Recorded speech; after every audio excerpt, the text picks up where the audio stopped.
बुद्ध और आम्रपाली की कथा। आम्रपाली और गौतम बुद्ध की कहानी कई तरह से पढ़ने को मिलते हैं।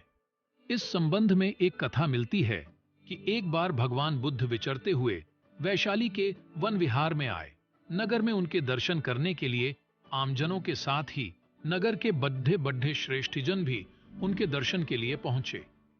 हर किसी की इच्छा थी कि तथागत उसका निमंत्रण स्वीकार करे और उसके घर भोजन करने के लिए पधारें।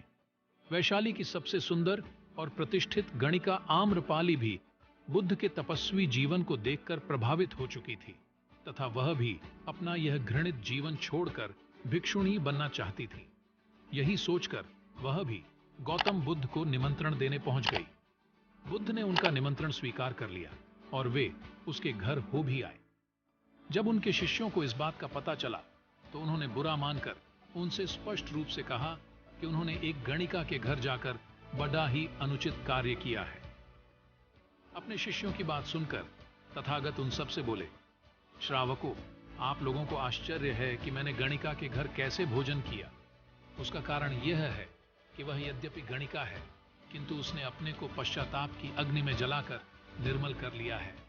जिस धन को पाने के लिए मनुष्य मनौतियां करता है और न जाने क्या क्या तरीके इस्तेमाल करता है, उसी को आम्रपाली ने तुच्छ मानकर लात मारी है और अपना घृणित जीवन त्याग दिया है। ऐसे में मैं उसका निमंत्रण कैसे अस्वीकार कर सकता था।